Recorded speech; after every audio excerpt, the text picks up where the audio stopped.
छोटी सी बस्ती जो पहाड़ों के दामन में बसी थी, वहाँ हसन नामी एक लकड़हारा रहता था। हसन एक सादा, ईमानदार और मेहनती शख्स था, जिसकी जिंदगी उसकी बूढ़ी माँ और एक पुरानी झोंपड़ी के गर्द घूमती थी। उसके पास दो चीजें थीं जो उसकी पहचान थीं, एक कुल्हाड़ी जिससे वह लकड़ियाँ काटता था और एक पुरानी छड़ी जो उसे उसके बाप ने मरते वक्त दी थी। बाप ने उसे समझाया था, हसन, ये छड़ी कोई मामूली लकड़ी नहीं, ये तेरा सहारा है। जब तक ईमान और सब्र से चलेगा, ये छड़ी तुझे कभी तन्हा नहीं छोड़ेगी। हसन इस छड़ी को अपना सबसे कीमती असासा समझता था, न इसकी कीमत की वजह से बल्कि उसके बाप की दुआ की वजह से। हर सुबह जब सूरज अभी पूरी तरह नहीं जागा होता, हसन अपनी कुल्हाड़ी और छड़ी उठाता जंगल की तरफ निकल जाता था। वह घंटों दरख्तों के दरमियान मेहनत करता, साफ सुथरी लकड़ियाँ काटता और शहर के बाजार में बेचने ले जाता था। उसकी लकड़ियाँ शहर भर में मशहूर थीं। लोग कहते, हसन की लकड़ियों में बरकत है, ये देर तक जलती हैं और घर को गर्म रखती हैं। वह कभी वजन कम न करता, न ही झूठ बोलता। अगर कोई गरीब उससे लकड़ी मांगता, वह कहता, पैसे बाद में दे देना, पहले अपना चूल्हा जला। उसकी सादगी और सच्चाई से बस्ती के लोग उससे मोहब्बत करते थे। मगर हर बस्ती में कुछ दिल तंग भी होते हैं। बाजार का एक बड़ा लकड़ी फरोश जैद हसन से शदीद हसद करता था। जैद की बड़ी दुकान थी, नौकर चाकर थे और वह बस्ती का सबसे अमीर ताजिर समझा जाता था। लेकिन उसका दिल हसद से भरा था। वह सोचता, ये गरीब लकड़हारा मेरी दुकान के सामने क्यों बैठता है, इसकी वजह से मेरी फरोख्त कम होती है। जैद ने फैसला किया कि वह हसन को इस बस्ती से हटाएगा। उसने चंद लोगों को पैसे देकर झूठे इल्जाम लगवाए कि हसन जंगल के ममनुआ हिस्सों से लकड़ियां चोरी करता है और शहर की जमीन को नुकसान पहुंचाता है। बात हाकिम के दरबार तक पहुंची। हसन को बुलाया गया। जैद ने झूठे गवाह पेश किए, जिन्होंने कहा कि हसन जंगल के कानून की खिलाफ वर्जी करता है। हसन ने सादा लहजे में अपना दिफा किया, हाकिम साहब, मैं सिर्फ वही लकड़ी काटता हूँ जो कानून इजाजत देता है। मेरा दिल साफ है और अल्लाह मेरा गवाह है। मगर जैद के झूठे गवाहों की बात भारी पड़ी। हाकिम ने फैसला सुनाया कि हसन को शहर से निकाल दिया जाए और उसकी कुल्हाड़ी जब्त कर ली जाए। उस रात हसन अपनी झोंपड़ी में वापस आया। उसके पास कुछ न बचा सिवाय उसकी पुरानी छड़ी, चंद कपड़ों की गठरी और उसकी माँ की दुआओं के। उसकी माँ ने उसे गले लगाया और कहा, बेटा, दुनिया जाहिर देखती है लेकिन अल्लाह दिल देखता है। तेरी छड़ी तेरा ईमान है, उसे मजबूत पकड़। हसन ने अपनी माँ से कहा, अम्मा, अल्लाह की जमीन वसी है, अगर यहाँ रिस्क बंद हुआ तो वह कहीं और खोल देगा। उसने अपनी छड़ी उठाई, गठरी कंधे पर डाली और चल पड़ा, बेसिंत मगर दिल में पुख्ता यकीन लेकर। सफर आसान न था। धूप ने जिस्म झुलसाया, बारिश ने कपड़े भिगो दिए, कभी भूख ने सताया, कभी प्यास ने। कभी वह रात को खुले आसमान तले सो जाता, कभी किसी गांव वालों ने उसे रोटी दी। हर मुश्किल में वह अपनी छड़ी जमीन पर टिकाता और कहता, अल्लाह देख रहा है और वही काफी है। कई हफ्तों के सफर के बाद एक शाम वह एक सराय में रुका जहां काफले आराम कर रहे थे। वह एक कोने में बैठा अपनी छड़ी से जमीन पर लकीरें खींच रहा था कि दो ताजिर आपस में बातें करते सुनाई दिए। एक बोला, सुना है दमिश्क के बादशाह के महल में एक नया मुहाफिज चाहिए। पुराना मुहाफिज बूढ़ा हो गया और बादशाह को ईमानदार आदमी की जरूरत है। हसन ने ये बात सुनी। दमिश्क का नाम उसके दिल में गूंजा, जैसे अल्लाह ने अंधेरे में एक चिराग रोशन किया हो। वह ताजिरों के करीब गया और आहिस्ता से पूछा, क्या वाकई दमिश्क के महल में मुहाफिज की जगह खाली है? एक ताजिर ने तंज के साथ हंसते हुए कहा, हाँ, मगर दमिश्क महीनों का सफर है और शाही महल का दरवाजा हर किसी के लिए नहीं खुलता।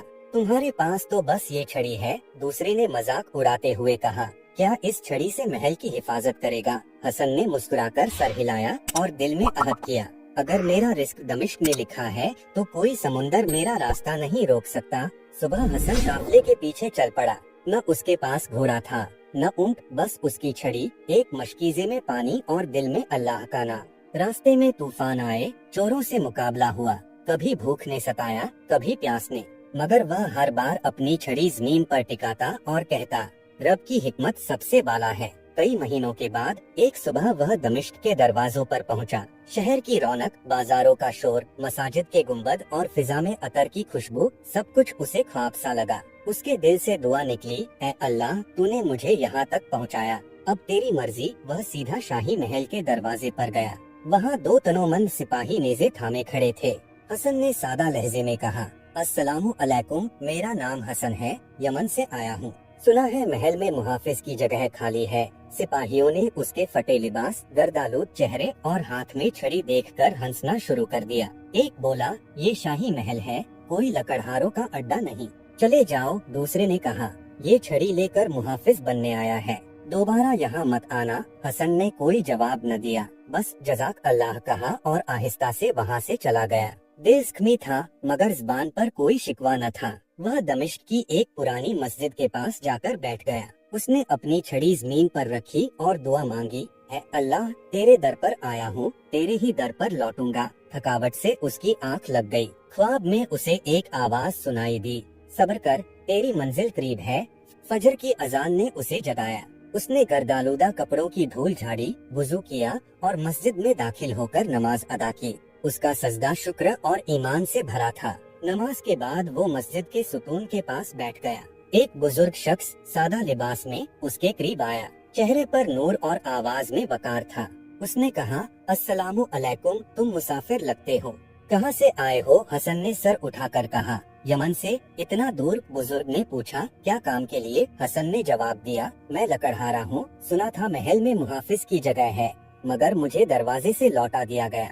बुजुर्ग ने चंद लम्हे उसका चेहरा देखा, फिर आहिस्ता से बोला, मेरे साथ आओ। हसन हैरान हुआ मगर बुजुर्ग के पीछे चल पड़ा। जब वो महल पहुँचे तो सिपाहियों के चेहरे बदल गए। उन्हें मालूम हुआ कि ये बुजुर्ग कोई और नहीं, खुद दमिश्क का बादशाह था, जो फजर की नमाज आम लोगों के साथ अदा करने मस्जिद जाता था। बादशाह ने हसन को सजदे में देखा था। उसके चेहरे पर ईमान की रोशनी पहचानी और फैसला किया कि ये शख्स उसके महल का मुहाफिज होगा। महल में हसन को एक इम्तिहान देने को कहा गया। बादशाह ने कहा, हसन, तुम्हारी छड़ी से एक रात के लिए महल के दरवाजे की हिफाजत करनी है। अगर तुम ये कर सके तो तुम हमारे मुहाफिज होगे। हसन ने अपनी छड़ी मजबूती से पकड़ी और रात भर जागकर दरवाजे की हिफाजत की। उसकी आंखों में नींद थी मगर दिल में ईमान और छड़ी में उसके बाप की दुआ। सुबह जब बादशाह ने देखा कि हसन ने एक लम्हे के लिए भी अपनी जगह नहीं छोड़ी, उसने ऐलान किया, ये शख्स हमारा शाही मुहाफिज होगा, क्योंकि इसके दिल में सब्र और ईमान है। हसन शाही मुहाफिज बन गया। उसका मकाम बदल गया मगर उसका दिल वही सादा रहा। वो हर रात महल की हिफाजत करता और दिन के वक्त अपनी माँ के लिए दुआएं मांगता।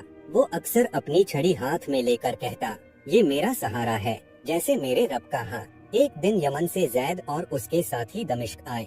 जब उन्हें मालूम हुआ कि हसन शाही मुहाफिज है, वो शर्मिंदा हुए। वो हसन से मिले, सर झुकाकर माफी मांगी। हसन ने मुस्कुराकर उनके कंधों पर हाथ रखा और कहा, तुमने मुझे यमन से निकाला, अल्लाह ने मुझे दमिश्क में इज्जत दी। तुमने मेरा रास्ता बंद किया, अल्लाह ने दरवाजा खोल दिया। मैं तुमसे बदला नहीं लूंगा, क्योंकि अल्लाह का दिया कभी जाया नहीं होता। ये कहानी हसन की छड़ी की कहानी है, जो सिर्फ लकड़ी का टुकड़ा नहीं थी, बल्कि ईमान, सब्र और सच्चाई का निशान थी। सच्चाई और सब्र का रास्ता मुश्किल हो सकता है, मगर वही मंजिल तक ले जाता है। अगर ये कहानी आपके दिल को छू गई तो याद रखें कि अल्लाह की रहमत हर मुश्किल में साथ होती है और ईमान की छड़ी हर बंद दरवाजे को खोल देती है।